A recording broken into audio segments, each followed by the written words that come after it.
বঙ্গোপসাগরে সৃষ্ট লঘুচাপ সুস্পষ্ট লঘুচাপ হয়ে আজ নিম্নচাপে পরিণত হয়েছে। এর প্রভাবে নিম্নচাপ কেন্দ্রের ৪৪ কিলোমিটারের মধ্যে বাতাসের সর্বোচ্চ একটানা গতিবেগ ঘন্টায় ৪০ কিলোমিটার, যা দমকা বা ঝড়ো হাওয়ার আকারে ৫০ কিলোমিটার পর্যন্ত বৃদ্ধি পাচ্ছে। এর ফলে দেশের সমুদ্র বন্দরগুলোতে ৩ নম্বর সতর্ক সংকেত দেখাতে বলেছে আবহাওয়া অধিদপ্তর। আজ রোববার সকালে আবহাওয়া অফিসের বিশেষ বিজ্ঞপ্তিতে এসব তথ্য জানানো হয়েছে।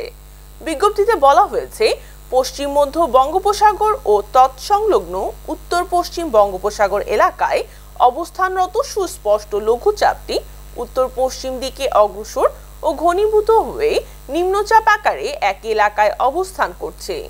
এটি আজ সকাল ৬টায় চট্টগ্রাম সমুদ্র বন্দর থেকে ৭১০ কিলোমিটার পশ্চিম দক্ষিণ পশ্চিমে, কক্সবাজার সমুদ্র বন্দর থেকে ৬৭০ কিলোমিটার পশ্চিম থেকে দক্ষিণ পশ্চিমে, মংলা সমুদ্র বন্দর থেকে ৫৭৫ কিলোমিটার দক্ষিণ পশ্চিমে এবং পায়রা সমুদ্র বন্দর থেকে ৫৭৫ কিলোমিটার দক্ষিণ পশ্চিমে অবস্থান করছিল। এটি আরও উত্তর পশ্চিম দিকে অগ্রসর ও ঘনীভূত হতে পারে।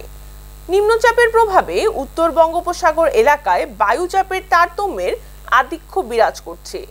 উত্তর বঙ্গোপসাগর, বাংলাদেশের উপকূলীয় এলাকা এবং সমুদ্র বন্দর সমূহের উপর দিয়ে দমকা বা ঝড়ো হাওয়া বয়ে যেতে পারে। নিম্নচাপ কেন্দ্রের ৪৪ কিলোমিটারের মধ্যে বাতাসের সর্বোচ্চ একটানা গতিবেগ ঘন্টায় ৪০ কিলোমিটার। এটি দমকা বা ঝড়ো হাওয়া আকারে ৫০ কিলোমিটার পর্যন্ত বৃদ্ধি পাচ্ছে। চট্টগ্রাম, কক্সবাজার, মোংলা ও পায়রা সমুদ্র বন্দরে ৩ নম্বর স্থানীয় সতর্ক সংকেত দেখিয়ে যেতে বলা হয়েছে।